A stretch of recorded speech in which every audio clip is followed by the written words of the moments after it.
Yeah, Mama's going to read this book for you, and the girls can listen to it when they get older too. It's called The Gingerbread Doll. See that? Little girl holding a little doll.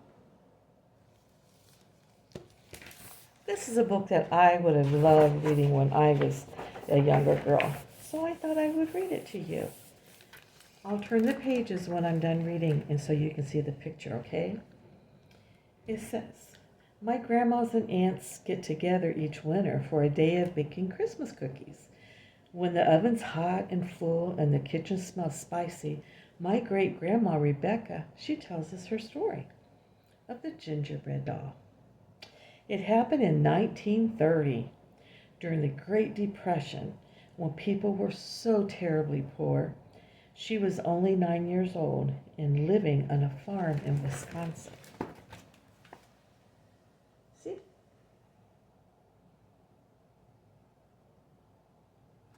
I remember doing stuff like this with my grandmas. Anyway, she remembers boots crunching through the snow surrounding the narrow farmhouse. Her mama had to feed the animals, even on Christmas morning. So Rebecca pulled the blankets around her to fight off the chill. Ooh, she was the first one awake except for her parents. Heat from the stove barely reached the upstairs bedrooms, and that's why Mama had tucked cardboard over the windows and Rebecca had pulled back a little bit to see outside. Frost patterns were on the ice on the were iced on the glass, and would have been a perfect Christmas picture except for the way her mother struggled with the heavy bucket. She felt bad. She wished she would have been big enough to help her mother more. See, she's pulling back the cardboard and looking out the window, and here is her mother down here carrying food to go feed the animals. I don't know what kind of animals she has on her farm. Maybe she has horses like you've been riding. Mama had been so full of hope that last winter, when they had bought the farm that she and Daddy had saved a long time for, they packed all their belongings into a borrowed truck, and two boys rode with Daddy. The other 5 children went on in the car with Mama. Rebecca kept the baby warm under her coat while they drove from Illinois through a snowstorm. It took them all night and part of the next day to get to the rocky fields of their new home. Oh my, looky here. Look at all of that snow. People used to really have it really rough back then. We're rather spoiled. Rebecca remembered when her mother first saw the tar paper house. Mama almost cried. The house looks like some patchwork black stovepipe. The plumbing was frozen, and inside the floors and walls were a mess. Daddy set his jaw and painted Wilcox on the mailbox. It was only some miracle that got them through the winter.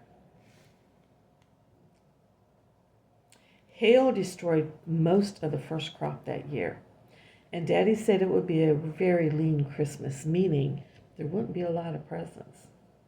But the holiday excitement kept Rebecca hoping. She'd find a porcelain doll under her tree, the doll that she had seen in the store window in town. Oh, and she wanted it so bad. See, look at that house. It's barely held together with thin pieces of wood and tar paper and, oh, but you know what?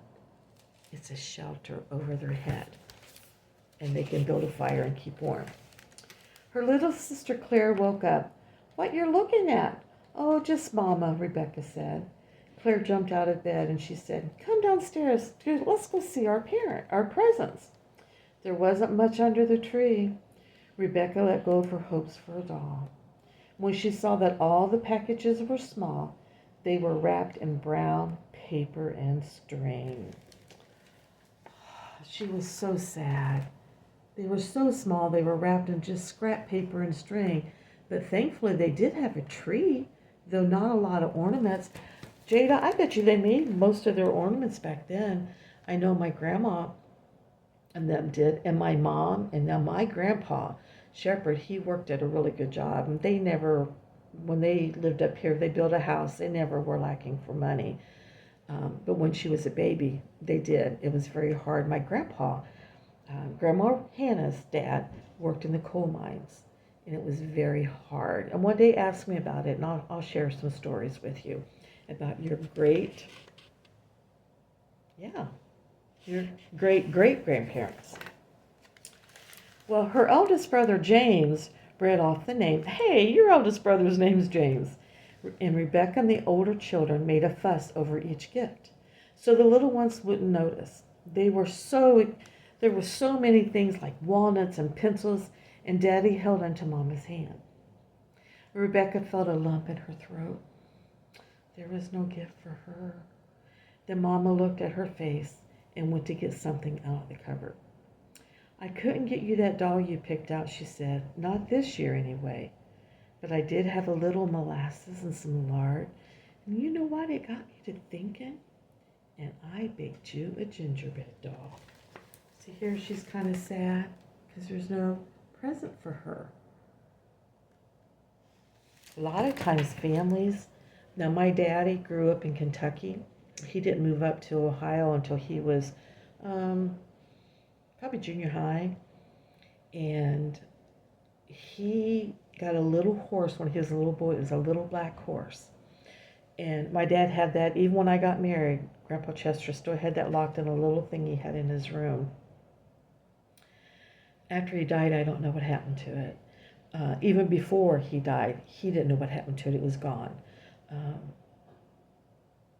I kind of think my youngest brother, Jack, got it, played with it and lost it, to be honest with you. So I have a cast iron horsey here that's on a thing that you can push and play. And I got it for my daddy one year for Christmas. And his eyes, looking in his eyes, seeing his beautiful blue eyes tear up. He said it brought him back to memories when he was a little boy.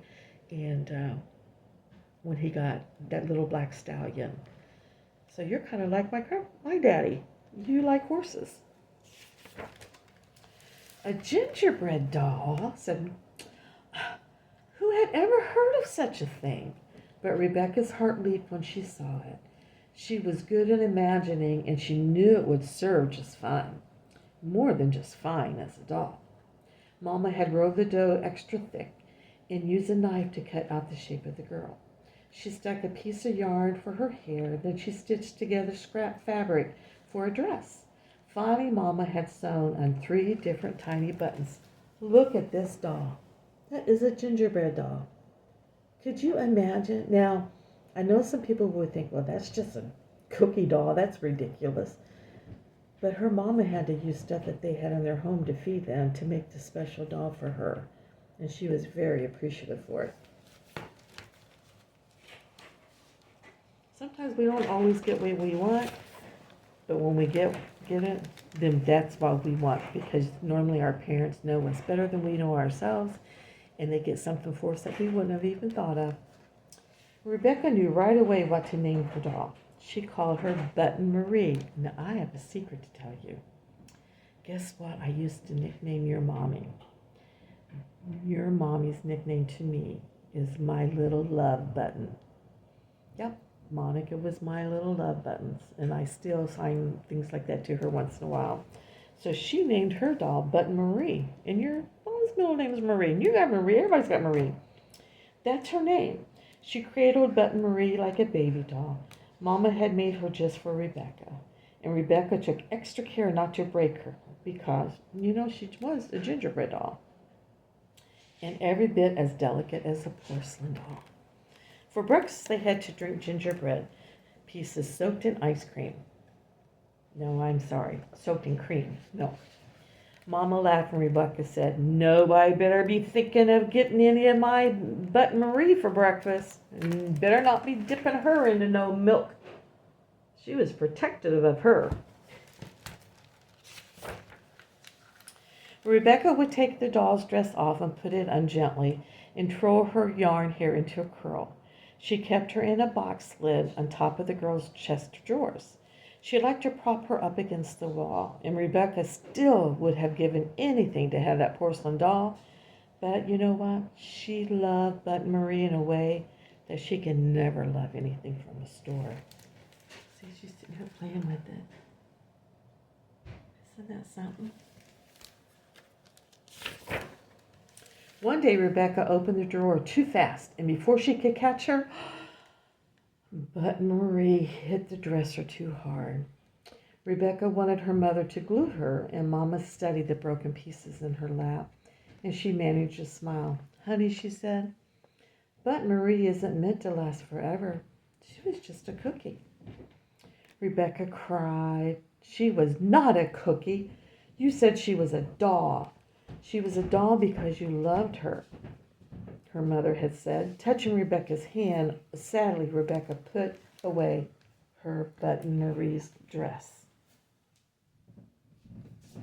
And there's the mother holding Button Marie in her lap after she had broken. The next year, there was a really good harvest, and the family filled the loft with hay. James and Daddy nailed beautiful white siding onto the farmhouse. And that Christmas, the presents had colorful wrapping on them. No more just like a grocery bag wrapping. Times were getting better. Okay, there, look at the house. Look how Daddy and James had made the house look compared to what it looked like. Plenty of food for their animals. Got the barn roof on. It's looking nice. God bless them that year, huh? Rebecca felt sure that she would never love another doll as much as she loved Button Marie. But her gift that year was a corn husk doll. The neighbor ladies taught Mama how to sew corn husk. Now, if you don't know what corn husk is, it's the stuff that goes up over top of the corn and the corn leaves that grow up. There's little husk leaves that grow off. You can take those off, cut those off, and you can soak them, and they're pliable. And then you can put them together and mold them. And there's actually things I'm sure on YouTube that Mommy could look up. And anyway, her Mama made her a corn husk doll. And she gave her Mama a big hug. It still wasn't Love Button, or not Love Button, that's what I call Button Marie. But she was so happy for her. Well, after another year, Rebecca got a store-bought cloth doll. It wasn't as nice as a porcelain one, but she liked the doll's pink ruffled dress. For fun, she would put Button Marie's dress on her. When Mama saw the gingerbread doll's dress, she said, "Where'd you get that old thing?" But her eyes sparkled when she said, "Mama taught the children to pinch pennies, so they'd know how to buy and get by when they got older and had to go through rough times." Daddy never got rich, but he did well enough farming. And at last, one Christmas, Mama gave Rebecca a porcelain doll. She was a beautiful doll with ruby red lips, dressed in red satin and white lace, with little ringlets of hair going down the side. See her? She's so excited. She finally got her little porcelain doll. But Rebecca always kept Button Marie. Now she's just a scrap of cloth and buttons. That's my great-grandmother smooths out with her thumb. She shows her to me on cookie. Let me start that all over. But Rebecca also kept Button Marie. Now she's just a scrap of cloth and buttons that my great-grandma smooths out with her thumb. She shows her to me on cookie baking day, and great-grandma Rebecca tells me the story of her best doll. She kept that after all them years, after being a little girl. That's how special it was, and she's kept that all those years. And then she was able to tell that story to her children. She says, Button Marie was made from love, and that's the part of a gingerbread doll that lasts forever. Maybe this Christmas, since Mama lives up here now, instead of building a gingerbread house, maybe we can make some gingerbread dolls, some gingerbread cookies, and we can decorate them for Christmas. I think that would be a lot of fun. I love you, Jada. I hope you enjoyed this, and anyone else listening to it, I hope you enjoyed it. I love you.